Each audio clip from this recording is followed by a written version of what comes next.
অতএব হে মুসলিম ভাই, হে মুসলিম বোন, আপনাকে বলছি, আপনি যদি বিড়িখোর হন, বিড়ি এখনই খাওয়া শেষ করলেন, সালাতের সময় হয়েছে, বিড়ি খাওয়ার অজুহাতে আপনি সালাত ছাড়তে পাবেন না, সালাত আদায় করতেই হবে।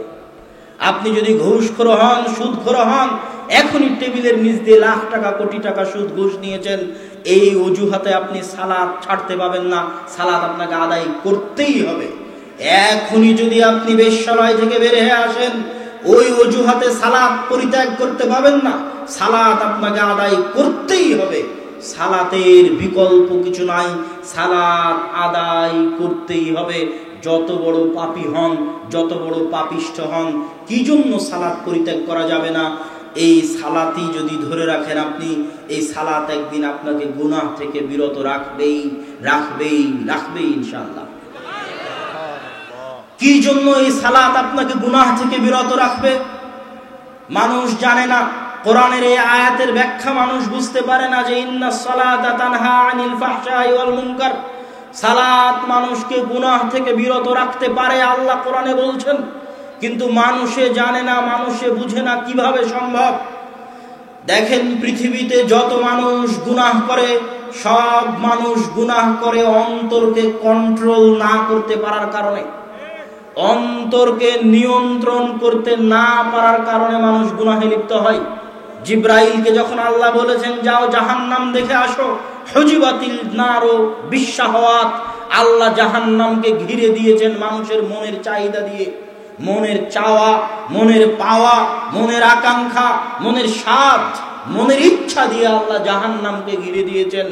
এই জন্য মনকে কন্ট্রোল করতে না পারার কারণেই মানুষ গুনাহ করে। গুনাহ থেকে বাঁচতে হলে আগে মনকে কন্ট্রোল করার প্রশিক্ষণ নিতে হবে। কিভাবে মনকে কন্ট্রোল করা যায়? আর কোনো কাজ না করে কোনোদিন কোনো কিছুকে কন্ট্রোল করা যায় না। কিছু কাজ চাপিয়ে দিলে ও প্রশিক্ষিত হয়। যার উপরই যে কাজ চাপিয়ে দিবেন, ওর প্রশিক্ষণ শুরু হয়ে গেছে। কাজ করতে করতেই ও ট্রেনিং নিয়ে ফেলে কিভাবে ও কোন জিনিসকে কেমনে কন্ট্রোল করবে। আর যদি কাজ চাপিয়ে না দেন, ও কোনোদিন প্রশিক্ষিত হতে পারবে না।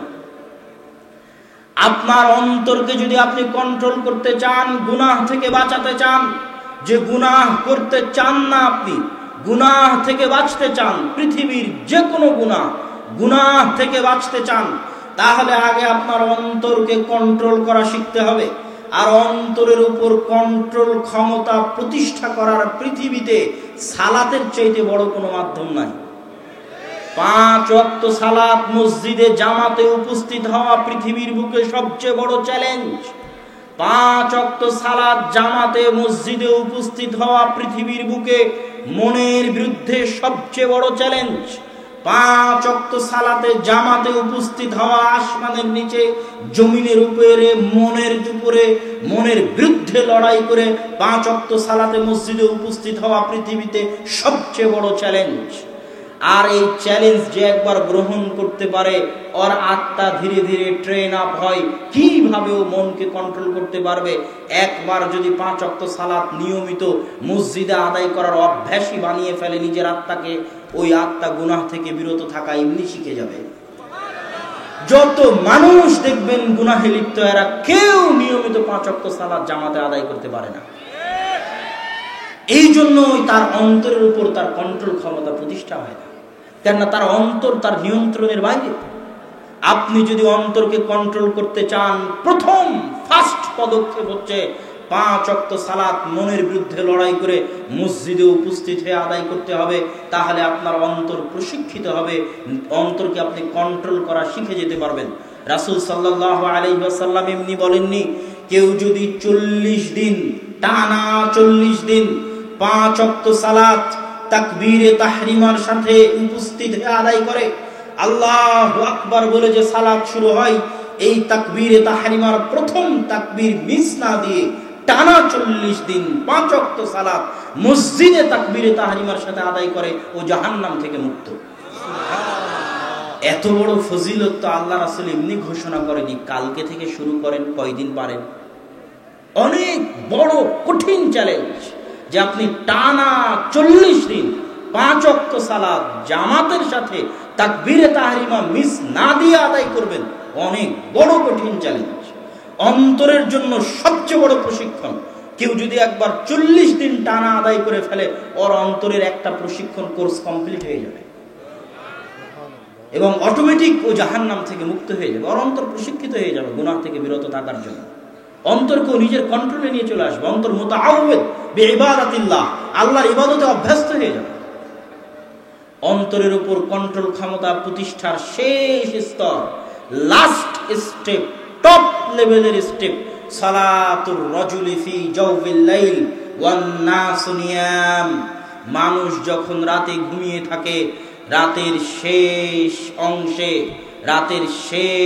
অংশে আল্লাহ যখন নিচের আসমানে নেমে আসেন, তখন তাহাজ্জুদের সালাত আদায়ে অভ্যাসী হওয়া, এটা অন্তরের উপর কন্ট্রোল ক্ষমতা প্রতিষ্ঠার শেষ স্তর।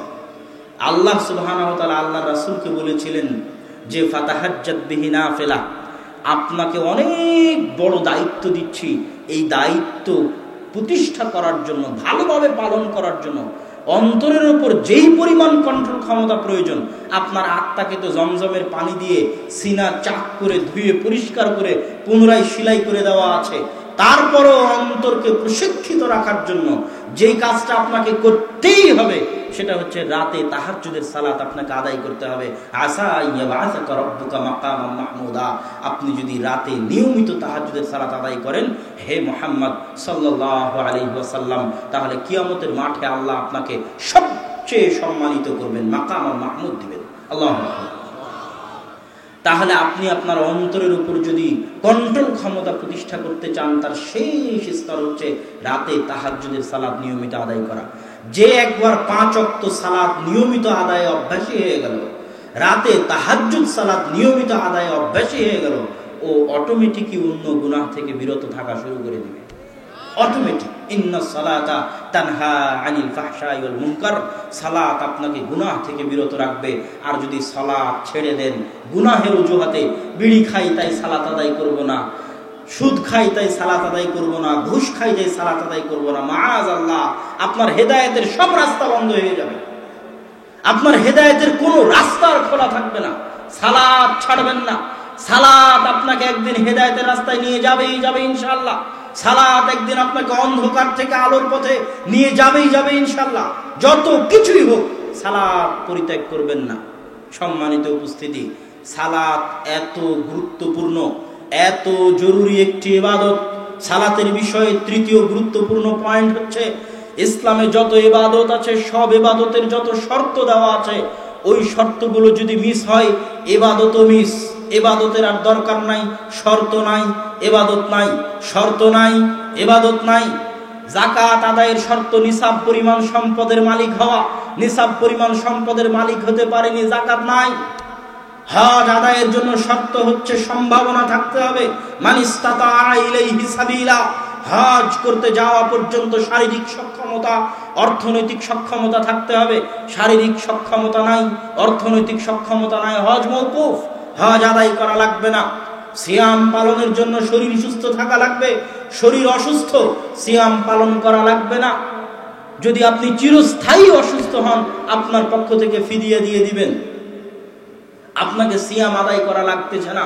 কিন্তু সালাতের ক্ষেত্রে এরকম কোনো বদল পাবেন না, সালাতের ক্ষেত্রে কোনো বদলি পাবেন না, কোনো ফিদিয়া পাবেন না, কোনো কাফারা পাবেন না। অন্য সব কিছুতে কাফারা পেতে পারেন, এটা হয়নি এটার কাফারা এটা দাও, এটা হয়নি এটার কাফারা এটা দাও, এটা করতে পারোনি এর কাফারা এটা দাও, এর ফিদিয়া এটা দাও। সালাতের কোনো ফিদিয়া, কোনো কাফারা কিচ্ছু পাবেন না। সালাতের সব শর্ত যদি মওকুফ হয়ে যায়, সব শর্ত যদি বাতিল হয়ে যায়, তবুও সালাত বাতিল হবে না। সালাতের জন্য পবিত্র হওয়া জরুরি। পবিত্র হওয়ার জন্য ওযু করতে হয়। বড় পবিত্র হওয়ার জন্য, বড় অপবিত্র থেকে পবিত্র হওয়ার জন্য গোসল করতে হয়। স্ত্রীর সাথে সহবাস করেছেন, রাতে স্বপ্ন দোষ হয়েছে, বড় অপবিত্র, গোসল করার পানি নেই, তায়াম্মুম করবেন, তায়াম্মুম করার মাটি নেই। যদি গোসল করার পানি না থাকে, তায়াম্মুম করার মাটি না থাকে, সালাত কি বাতিল হয়ে যাবে? সালাত মওকুফ হবে না। আপনাকে পবিত্র কাপড়ে সদর ঢেকে সালাত আদায় করতে হয়, পবিত্র কাপড় নাই। হাজারো যুবকের অভিযোগ, আমার প্যান্টে পেশাব লেগে আছে, এই পেশাব লেগে থাকা প্যান্ট কি সালাত মওকুফ হওয়ার অজুহাতের জন্য যথেষ্ট? পৃথিবীতে এমন কিছু নাই যে অজুহাত দিয়ে আপনি সালাতকে মওকুফ করতে পারবেন। শুধু অপবিত্র প্যান্ট কেন, প্যান্টই নাই, সতর ঢাকার মতো কাপড় নাই, উলঙ্গ অবস্থায় আছেন, অথচ সালাত আদায়ের জন্য সতর ঢাকতে হয়, সতর ঢাকার কাপড় নাই, সালাত কি মওকুফ হয়ে যাবে? সালাত মওকুফ হবে না। কেবলামুখী হয়ে সালাত আদায় করতে হয়। আপনি কেবলা চিনতে পারছেন না, এখন কেবলা কোন দিকে জানি না, এই অজুহাতে কি সালাত মওকুফ হয়ে যাবে? এই অজুহাতে কি সালাত মওকুফ হবে? কি বলেন? এই অজুহাতে সালাত মওকুফ হবে না। আপনাকে আরো ভালো করে বোঝানোর জন্য বলি, সবগুলো জিনিস যদি এক জায়গায় একত্রিত হয়, সব কল্পনা করেন আপনি ইরাকের, আফগানিস্তানের গুয়ান্তানামো-বে, ইরাকের আবু গারিব কারাগারে বন্দী আছেন। রাতে আপনার স্বপ্নদোষ হয়েছে, পবিত্র হওয়ার মতো পানি নেই, পবিত্র হওয়ার মতো মাটি নেই, আপনার গায়ে কোনো কাপড় নেই, আপনি উলঙ্গ অবস্থায়, বড় অপবিত্র অবস্থায়, অজু করার পানি নেই, তায়াম্মুম করার মাটি নেই, গায়ে কোনো কাপড় নেই। যেই জেলখানায় আছেন ওই জেলখানার মাটি অপবিত্র, ইবাদত করার মতো পবিত্র কোনো জায়গা নেই। আপনি চেনেন না কেবলা কোন দিকে, আপনার উপরে এত অত্যাচার করা হয়েছে, আপনি দাঁড়িয়ে ইবাদত করতে পারেন না, সালাত দাঁড়িয়ে আদায় করতে হয়। আমি দাঁড়াতে পারি না, সালাত মওকুফ হয়ে যাবে? বসে আদায় করতে হয়, বসতে পারি না, সালাত মওকুফ হবে? শুয়ে আদায় করতে হয়, পুরো শরীর প্যারালাইজড, একটা হাত পা কিচ্ছু নড়ে না, সালাত মওকুফ হয়ে যাবে? এমন কোন পরিবেশ পৃথিবীতে নাই যেখানে সালাত মওকুফ হতে পারে। ওই আবু গারিব কারাগারে বন্দী হয়ে অপবিত্র, বড় অপবিত্র অবস্থায়, গায়ে একটা জামা কাপড় কিচ্ছু নাই, কেবলা চিনে না, জায়গা অপবিত্র, দাঁড়িয়ে পড়তে পারে না, বসে পড়তে পারে না, শুয়ে আছে, হাত পা কিচ্ছু নড়ে না। যতক্ষণ হুঁশ আছে ততক্ষণ পর্যন্ত আপনার কি মনে হয় ওর মধ্যে একটা শর্ত পূরণ হয়নি সালাত আদায়ের জন্য? একটা শর্ত। ও ওযু করতে পারেনি, তায়াম্মুম করতে পারেনি, ছোট অপবিত্র নয়, বড় অপবিত্র, রাতে স্বপ্নদোষ হয়েছে, গায়ে কাপড় নাই, জায়গা অপবিত্র, কেবলা চিনে না, দাঁড়িয়ে আদায় করতে পারে না, বসে পারে না, শুয়ে হাত পা নড়াতে পারে না অত্যাচারের কারণে। শুধু তাই নয়, ও যদি বলে যে আমার সূরা ফাতিহা মুখস্থ নাই, সূরা ফাতিহা ছাড়া সালাত হয় না, তো সূরা ফাতিহা মুখস্থ না থাকার অভিযোগে অজুহাতে কি সালাত মওকুফ হয়ে যাবে? ওর কোরআনের একটা সূরাও মুখস্থ নাই, ওর সালাত মওকুফ হয়ে যাবে? সব শর্ত যদি ওই ব্যক্তির মধ্যে বাতিল হয়ে যায়, একটা শর্ত পাওয়া যায়নি, তবুও তাকে সালাত আদায় করতেই হবে। আল্লাহু আকবার। সালাত এত জরুরি, এত গুরুত্বপূর্ণ ইবাদত। সালাত আদায়ের মূল রহস্য আপনাকে দিয়ে সিজদা করানো, আপনাকে দিয়ে রুকু করানো, আপনাকে পবিত্র হওয়ানো, আপনাকে জামা কাপড় পরানো, আপনাকে কিবলামুখী হওয়ানো, আপনাকে মসজিদে নিয়ে যাওয়া, আপনাকে পায়ে পা মিলানো, জামাতে উপস্থিত করা, এগুলো সব হচ্ছে অপশনাল লক্ষ্য উদ্দেশ্য। মেইন লক্ষ্য উদ্দেশ্য হচ্ছে ওয়া আকিমিস সালাতা লিযিকরি, হে দুনিয়ার মানুষ, তোমরা সালাত প্রতিষ্ঠা করো আমাকে স্মরণ করার জন্য। আর আল্লাহকে স্মরণ করতে, মনে করতে বুদ্ধি থাকাই যথেষ্ট। কথা মনে বুঝাতে পারেন? আল্লাহ সুবহানাহু ওয়া তাআলাকে স্মরণ করতে কিবলামুখী হওয়া জরুরি নয়, আল্লাহ সুবহানাহু ওয়া তাআলাকে স্মরণ করতে ওযু করা জরুরি নয়, আল্লাহ সুবহানাহু ওয়া তাআলাকে স্মরণ করতে তায়াম্মুম করা জরুরি নয়, আল্লাহ সুবহানাহু ওয়া তাআলাকে স্মরণ করতে রুকু করা জরুরি নয়, আল্লাহ সুবহানাহু ওয়া তাআলাকে স্মরণ করতে সিজদা করা জরুরি নয়, আল্লাহ সুবহানাহু ওয়া তাআলাকে স্মরণ করতে গায়ে কাপড় থাকা জরুরি নয়, আল্লাহ সুবহানাহু ওয়া তাআলাকে স্মরণ করতে গায়ে পবিত্র কাপড় থাকা জরুরি নয়। পৃথিবীর যে কোনো অবস্থায় যতক্ষণ আপনার বুদ্ধি আছে, যতক্ষণ আপনার বিবেক আছে, ততক্ষণ আপনাকে আল্লাহ সুবহানাহু ওয়া তাআলাকে স্মরণ করতেই হবে। আপনি স্মরণ করতে বাধ্য, আপনাকে এত বেশি স্মরণ করতে বাধ্য যে আল্লাহ চাইতেন আপনি যেন দিনে রাতে 50 বার স্মরণ করেন।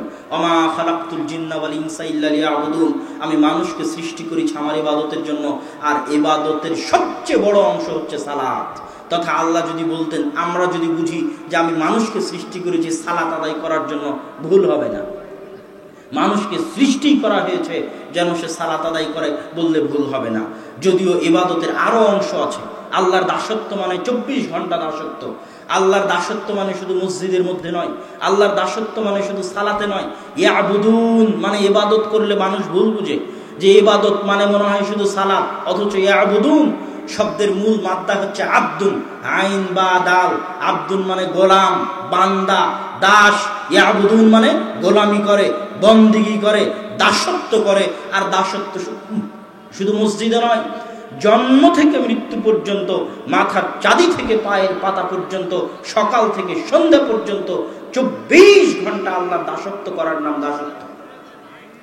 আর আল্লাহ সুবহানাহু ওয়া তাআলার দাসত্ব হচ্ছে সবচেয়ে মজা, সবচেয়ে বড় আজাদি, সবচেয়ে বেশি স্বাধীনতা, সবচেয়ে বেশি আত্মসম্মান, সবচেয়ে বেশি আত্মমর্যাদা, সবচেয়ে বেশি আত্ম অহংকার, সবচেয়ে বেশি ভারাত্ম, সবচেয়ে বেশি ব্যক্তিত্ব ওই ব্যক্তির মধ্যে থাকবে যে যত বেশি আল্লাহর দাস।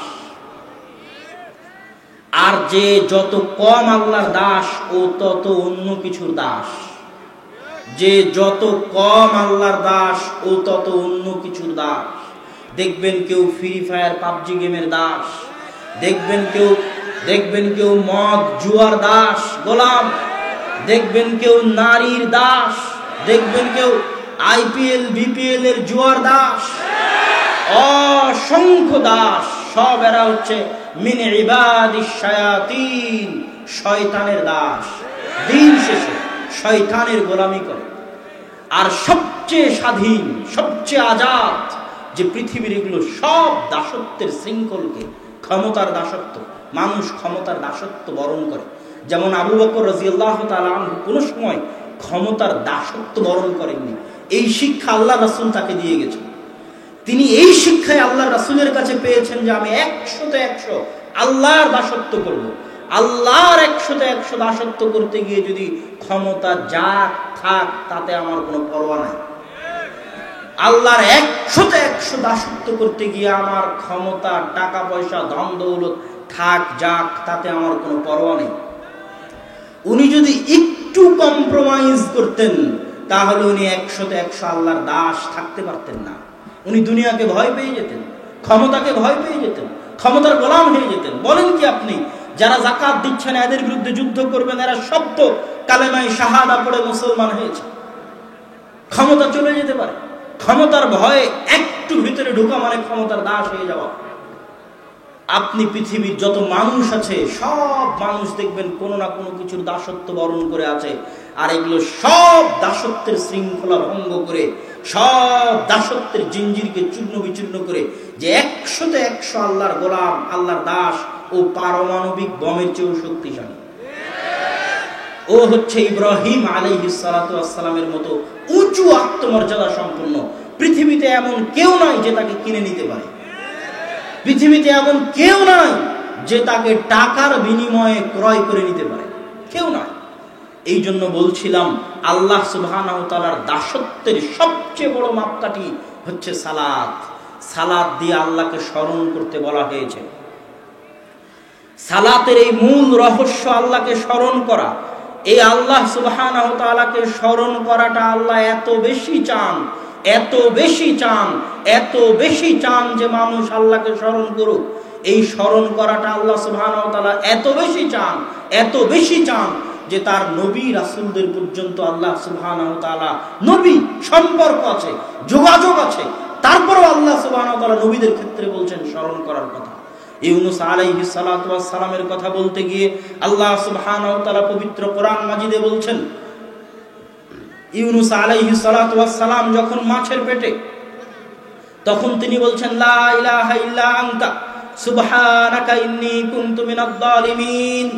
এবার আল্লাহ ওই ঘটনা কোরআনে নকল করে বলছেন লাউলা ইউসাব্বিহ, যদি ইউনূস মাছের পেটে আমাকে স্মরণ না করত। আল্লাহর নবী, আল্লাহ জানেন আল্লাহর নবী মাছের পেটে আছে। আল্লাহ কি জানেন না? ওহু আলিমুম বিযাতিস সুদূর, মানুষের অন্তরের খবর উনি জানেন। সারা পৃথিবীতে যা কিছু হচ্ছে উনি দেখছেন। আল্লাহ নিজে দেখছেন তার নবী মাছের পেটে, তারপরও আল্লাহ অপেক্ষা করছেন তার নবী তাকে স্মরণ করে কিনা। আল্লাহু আকবার।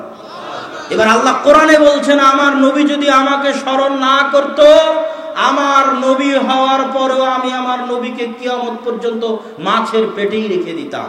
আল্লাহু আকবার। তাহলে স্মরণ করা, যে মানুষ আল্লাহকে স্মরণ করবে, এটা আল্লাহ কত কঠিন আকারে, কত বেশি আকারে, কত গুরুত্ব দিয়ে আল্লাহ সুবহানাহু ওয়া তাআলা চান। মুসা আলাইহিস সালাতু ওয়াস সালামকে আল্লাহ বলছেন, মুসা ইযহাব ইলা ফিরআউন, যাও ফেরাউনের নিকটে দাওয়াত দাও দিনের। মুসা আলাইহিস সালাতু ওয়াস সালাম তার যত অজুহাত ছিল সব অজুহাত আল্লাহর সামনে পেশ করলেন।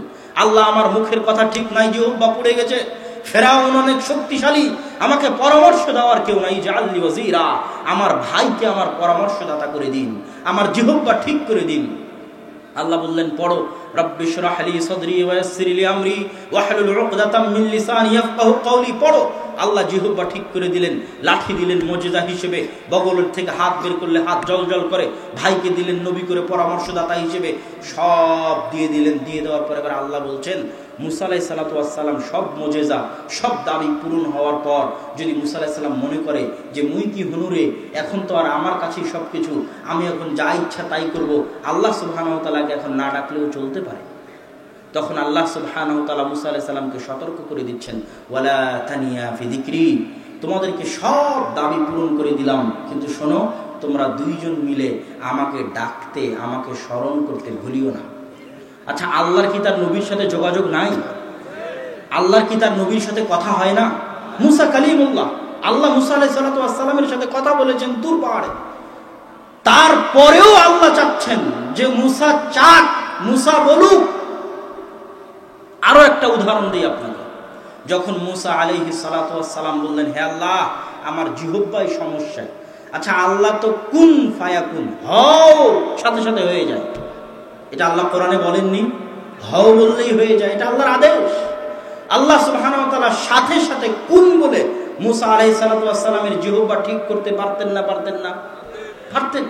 তারপরেও আল্লাহ ঘুরিয়ে মুসা আলাইহিস সালামকে বলছেন, ঠিক আছে, আমি তোমার জিহ্বা ঠিক করে দিব, তুমি চাও, বলো, রব্বি শরহ লি সাদরি ওয়া ইয়াসসির লি আমরি ওয়াহলুল উকদাতাম মিন লিসানি ইয়াফকাহু কওলি। তুমি চাও মুসা, তুমি আমার কাছে চাও, তাহলে আমি তোমাকে ঠিক করে দেব। আল্লাহু আকবার। তাহলে আল্লাহ কি পরিমাণে চান যে তার বান্দারা আল্লাহ সুবহানাহু ওয়া তাআলাকে স্মরণ করুক, তার বান্দারা আল্লাহ সুবহানাহু ওয়া তাআলাকে ডাকুক, এটা আল্লাহ সুবহানাহু ওয়া তাআলা কি পরিমাণে চান, এটা যদি আমি আপনাকে বুঝাতে না পারি তাহলে এটা আমার ব্যর্থতা। কিন্তু পবিত্র কোরআন এবং হাদিস বুঝে সালাতের যেটা মূল রহস্য, সেটা হচ্ছে মানুষ বাধ্য, ওই মানুষ আল্লাহর বান্দা রূপে গণ্য হতে পারে না, ওই মানুষের সাথে আল্লাহর সম্পর্ক থাকতে পারে না যে দিনে রাতে 24 ঘন্টার মধ্যে অন্তত পক্ষে, নিম্ন পক্ষে দিনে রাতে 5 বার আল্লাহকে স্মরণ করতে পারে না। বলে আয়াজ বিল্লাহ। ওই ইয়তীম, ওর চাইতে বড় ইয়তীম পৃথিবীতে কেউ নাই।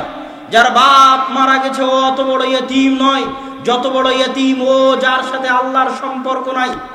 জিজ্ঞেস করেন, ইসআল নাফসাক, আপনার আত্মাকে জিজ্ঞেস করেন, আপনার আত্মার সাথে আল্লাহর সম্পর্ক আছে কিনা, আপনার রুহের সাথে আল্লাহর যোগাযোগ আছে কিনা, আল্লাহকে স্মরণ করেন কিনা, আল্লাহকে ডাকেন কিনা। ইসআল নাফসাক, নিজের আত্মাকে জিজ্ঞেস করুন। আপনার চাইতে বড় ইয়তীম পৃথিবীতে কেউ নাই যার সাথে আল্লাহর যোগাযোগ নাই, আল্লাহর সম্পর্ক নাই। যে বাপ মারা গেছে তার চেয়ে বড় ইয়তীম। কোন ভাগাড়ে পড়ে মারা যাবে আল্লাহ সুবহানাহু ওয়া তাআলা পরোয়া করবেন না, অথচ তিনি নি'মাল মাওলা নি'মান নাসির, উত্তম অভিভাবক, তার চেয়ে উত্তম অভিভাবক কেউ নাই।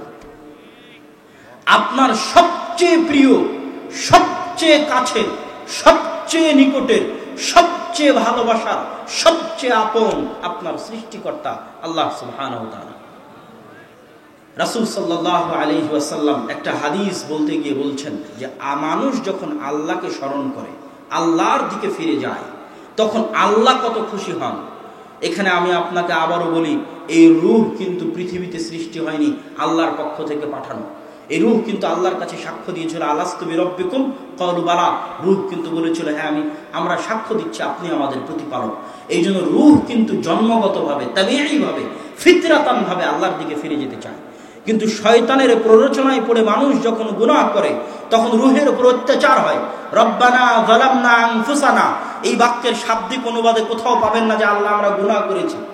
আল্লাহুম্মা ইন্নী যালামতু নাফসি, এই বাক্যের শাব্দিক অনুবাদে কোথাও পাবেন না যে আল্লাহ আমরা গুনাহ করেছি। এই বাক্যের অনুবাদ হচ্ছে, আল্লাহ আমি অত্যাচার করেছি আমার রূহের উপর, আমার আত্মার উপর আমি অত্যাচার করেছি। কিভাবে অত্যাচার করেছি?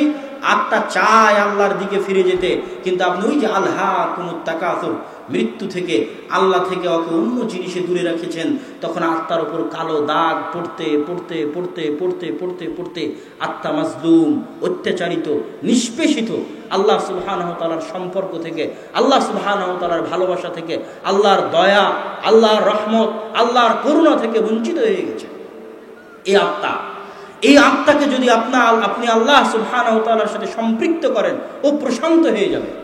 আপনার আত্মা প্রশান্ত আত্মা নয়, আপনার আত্মা প্রশান্ত আত্মা নয়। কেন আপনি বুঝতে পারছেন না যে আপনার আত্মা প্রশান্ত আত্মা নয়? কি জন্য জানেন? ওই যে সারাদিন ফেসবুক চালাচ্ছেন, ইউটিউব চালাচ্ছেন, কখন আপনি আত্মাকে নিয়ে চিন্তা করবেন? আপনি কি কোনো সময় আত্মাকে নির্জনে সময় দিয়েছেন? দেননি।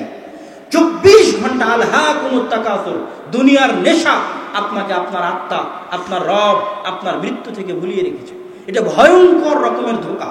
আপনি যখনই সামান্য পরিমাণ নির্জনে, মোবাইলের সাথে নয়, ফেসবুকের সাথে নয়, ইউটিউব টুইটারের সাথে নয়, আজকে তো আমরা ঘুমাতে ঘুমাতে মোবাইল চালাই, ঘুম থেকে উঠে আবার মোবাইল হাতে নিই, তাহলে কখন আপনি বুঝতে পারবেন যে আপনার আত্মা অত্যাচারিত?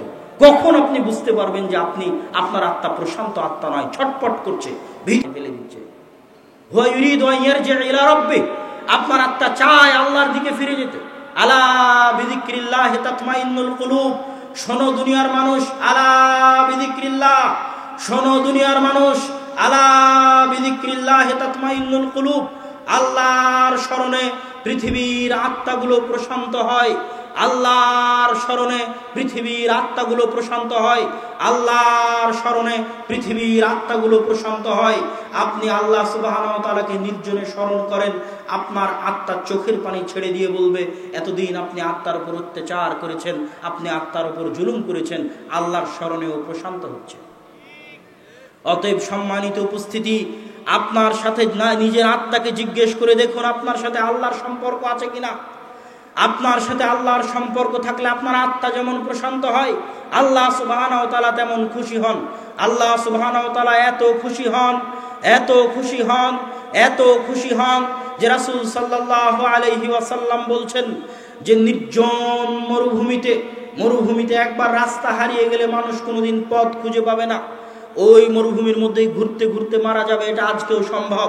মরুভূমিতে আপনি একবার ভিতরে ঢুকে গেলে আর খুঁজে বের হয়ে আসতে পারবেন না।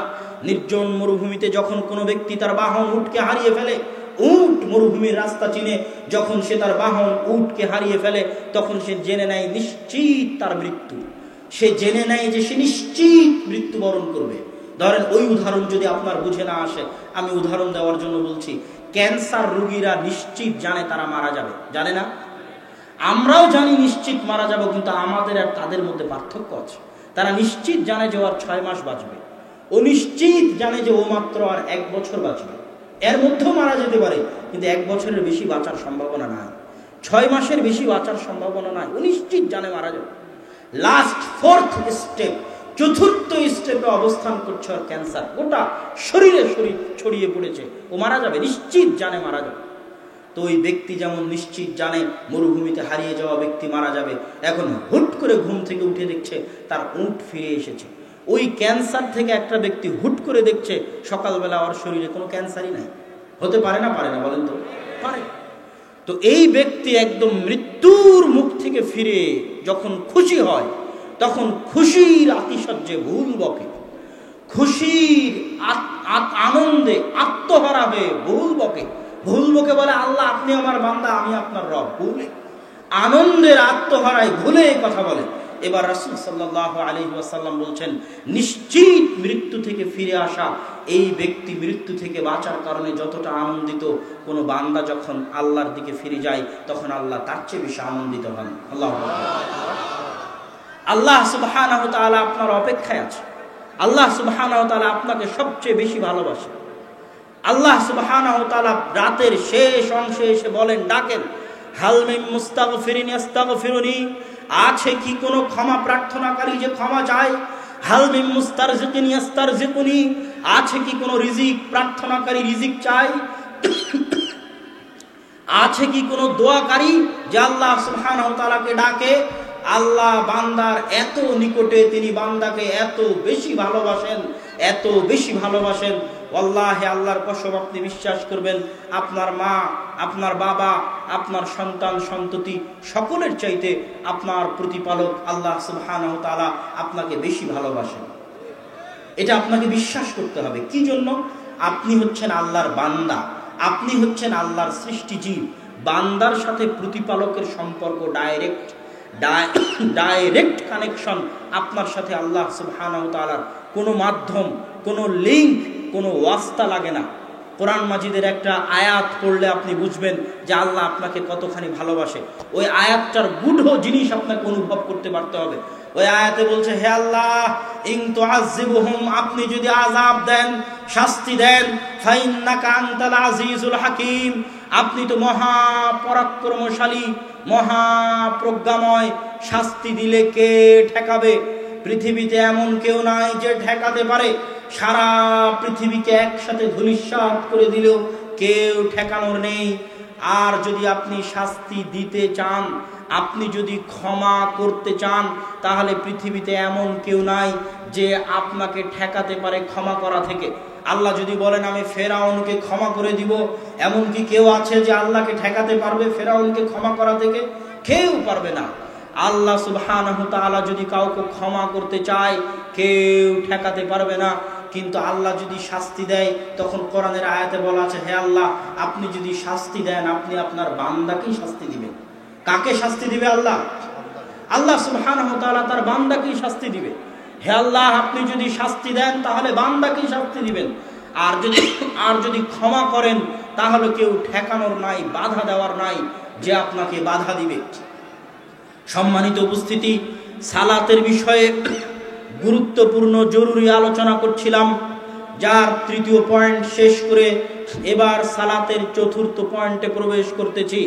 সালাত আদায় করার বিষয়ের চতুর্থ পয়েন্ট হচ্ছে আসমানের নিচে জমিনের উপরে আল্লাহর নিকটে দোয়া করার, দোয়া চাওয়ার সবচেয়ে বড় মাধ্যম হচ্ছে সালাত।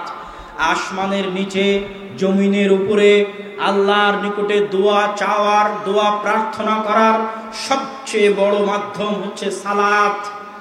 দেখেন,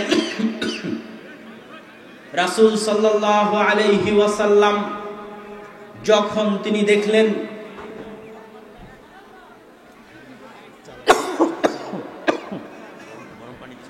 চা দিলেন,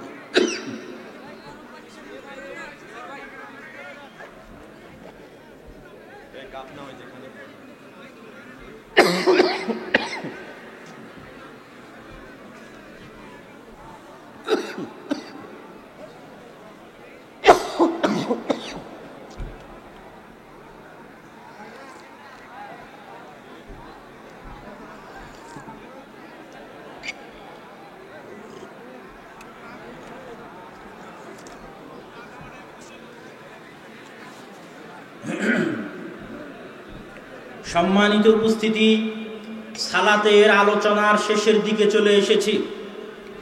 আসমানের নিচে জমিনের উপরে আল্লাহর নিকটে দোয়া করার সবচেয়ে বড় মাধ্যম হচ্ছে সালাত।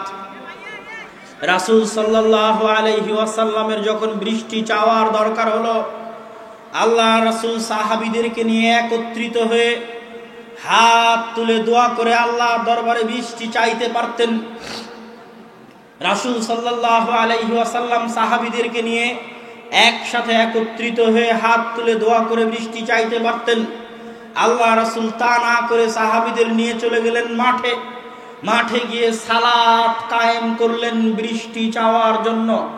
আল্লাহর কাছে বৃষ্টি চাওয়ার জন্য সালাত কায়েম করলেন। আল্লাহর কাছে বৃষ্টি চাওয়ার জন্য সালাত কায়েম করলেন। সূর্যগ্রহণ, চন্দ্রগ্রহণ বিপদ। একজন সাহাবী বলছে, আমি দেখি সূর্যগ্রহণ, আমি ভাবলাম দেখি বিপদ থেকে বাঁচতে আল্লাহ রাসূল কি করেন। আল্লাহ রাসূলের বিপদ থেকে বাঁচার জন্য সাহাবীদের নিয়ে একসাথে হাত তুলে দোয়া করতে পারতেন আল্লাহর দরবারে। সাহাবী বলছেন, আমি দৌড়াতে দৌড়াতে মসজিদে নববীতে গিয়ে দেখি আল্লাহ রাসূল সালাত শুরু করে দিয়েছেন। চন্দ্রগ্রহণের বিপদ থেকে বাঁচার জন্য আল্লাহ রাসূল সালাত কায়েম করলেন। সূর্যগ্রহণের বিপদ থেকে বাঁচার জন্য আল্লাহ রাসূল সালাত কায়েম করলেন। একজন মৃত ব্যক্তি মারা গেছে, তার জন্য ক্ষমা চাইতে হবে। ইসলাম কোন পাগল ধর্ম নয় যে আপনি মারা যাবেন আর আপনার দোয়া করার ব্যবস্থা থাকবে না। আল্লাহ রাসূল ওই মৃত ব্যক্তিকে কবরে মাটি দিয়ে সাহাবীদের নিয়ে একসাথে হাত তুলে দোয়া করতে পারতেন। আল্লাহ রাসূল ওই মৃত ব্যক্তির জন্য দোয়া করার জন্য, ওই মৃত ব্যক্তির জন্য দোয়া করার জন্য সালাত কায়েম করলেন, সালাতুল জানাজা। ওই মৃত ব্যক্তির জন্য দোয়া করবেন তাই সালাত কায়েম করলেন, সালাতুল জানাজা। ওই মৃত ব্যক্তির জন্য দোয়া করবেন তাই সালাত কায়েম করলেন, সালাতুল জানাজা। জাকারিয়া আলাইহিস সালাতু ওয়াস সালাম মেহরাবে প্রবেশ করছেন। কুল্লামা দাখালা আলাইহা জাকারিয়াল মিহরাব ওয়াজাদা ইনদাহা রিজকা। যখনই জাকারিয়া মারিয়ামের নিকটে যান, দেখেন অসময়ের ফল। তখন তিনি বললেন, ইয়া মারিয়াম আন্না লাকি হাযা। মারিয়াম, অসময়ের ফল কোথায় থেকে? মারিয়াম বললেন, হিয়া মিন ইনদিল্লাহ। অসময়ের ফল আল্লাহর পক্ষ থেকে এসেছে। ইন্নাল্লাহা ইয়ারযুকু মান ইয়াশা বিগাইরি হিসাব। আল্লাহ যাকে চান তাকে বেহিসাব রিজিক দিতে পারেন। হুনালিকা দাআ জাকারিয়া রাব্বাহ। জাকারিয়ার অন্তরে ইচ্ছা জাগলো, এইরকম যদি নেককার কল্যাণকর একটা সন্তান আমার থাকতো। জাকারিয়া বয়স্ক, বয়োবৃদ্ধ, মাথার চুল পেকে গেছে, মুখের দাড়ি পেকে গেছে, স্ত্রী বন্ধে, কিন্তু মনে সাধ জেগেছে সন্তানের। আল্লাহর কাছে সন্তান চাওয়ার জন্য জাকারিয়া সালাতে দাঁড়িয়ে গেলেন। আল্লাহর কাছে সন্তান চাওয়ার জন্য জাকারিয়া সালাতে দাঁড়িয়ে গেলেন। আল্লাহর কাছে সন্তান চাওয়ার জন্য জাকারিয়া সালাতে দাঁড়িয়ে গেলেন। ইব্রাহিম আলাইহিস সালাতু ওয়াস সালামের প্রথম স্ত্রী সারা। ইব্রাহিম আলাইহিস সালাতু ওয়াস সালাম ইরাক থেকে হিজরত করে ফিলিস্তিনে এসেছেন। বাপ থাকে ইরাকে, ইরাক থেকে হিজরত করে ফিলিস্তিনে এসেছেন। দুর্ভিক্ষের কারণে খাদ্য সংগ্রহের উদ্দেশ্যে ফিলিস্তিন থেকে মিশর যাচ্ছেন, সাথে স্ত্রী। জালেম বাদশা সুন্দরী স্ত্রী দেখলে, সুন্দরী নারী দেখলে তাদের উপর অত্যাচার করে। ইব্রাহিম আলাইহিস সালাতু ওয়াস সালাম দুইজন স্বামী স্ত্রী পরিচয় না দিয়ে ভাই বোন পরিচয় দিয়ে বাঁচার চেষ্টা করলেন, শেষ রক্ষা হলো না। সারা আলাইহিস সালাতু ওয়াস সালামকে জালেম বাদশার দরবারে উপস্থিত করা হলো। সারা পৃথিবীতে ওই সময় সারাকে উদ্ধার করতে পারবে এরকম কেউ ছিল না। আজকে আপনি বিপদে পড়লে 10 জনকে মোবাইলে বলতে পারবেন, আমি বিপদে পড়লে 10 জনকে ফোন দিয়ে বলতে পারবো, ভাই আসেন বাঁচান। ওই সময় সারাকে বাঁচাবে ওই বিপদ থেকে। সারার মতো একজন মহিষী, মহতী, পবিত্রা, সতী, সাধবী, নারীর ইজ্জতকে রক্ষা করবে, আব্রুকে রক্ষা করবে, এরকম কেউ নাই। অসহায় স্বামী বাইরে অপেক্ষা করছে, আর জালিম বাদশার নির্জন দরবারে পুত পবিত্র নারী সারা তার এই অত্যাচার থেকে বাঁচতে চায়, তার এই জুলুম থেকে বাঁচতে চায়, তার ইজ্জত, তার আব্রুকে রক্ষা করতে চায়। সারা তার ইজ্জত আব্রু রক্ষা করার জন্য সালাতে দাঁড়িয়ে গেলেন। পৃথিবীতে যখন তার সহযোগিতা করার কেউ নাই, তখন আল্লাহর কাছে সহযোগিতা চাওয়ার জন্য সারা সালাতে দাঁড়িয়ে গেলেন। পৃথিবীতে যখন তার সহযোগিতা করার কেউ নাই, তখন সারা নিজের ইজ্জত রক্ষা করার জন্য, আল্লাহর সহযোগিতা পাওয়ার জন্য সালাতে দাঁড়িয়ে গেলেন। রাসূল সাল্লাল্লাহু আলাইহি ওয়াসাল্লাম যখনই কোনো বিপদের সম্মুখীন হতেন, বাদারা ইলা সালাহ, সাথে সাথে সালাতে দাঁড়িয়ে যেতেন। আল্লাহ রাসূল যখনই কোনো বিপদের মুখোমুখি হতেন, তখনই তিনি সালাতে দাঁড়িয়ে যেতেন। আসমানের নিচে, জমিনের উপরে আল্লাহ সুবহানাহু ওয়া তাআলার নিকটে চাওয়া যেতে পারে, দোয়া করা যেতে পারে। সালাতের চাইতে বড় কোনো মাধ্যম আসমানের নিচে, জমিনের উপরে নাই। যেই সালাত দিয়ে মানুষ আল্লাহর কাছে চাইতে পারে, যেই সালাত দিয়ে মানুষ আল্লাহর কাছে দোয়া করতে পারে। দুঃখজনক হলেও সত্য, সালাত শব্দের অর্থ হচ্ছে দোয়া। সালাত শব্দের অর্থ হচ্ছে দোয়া।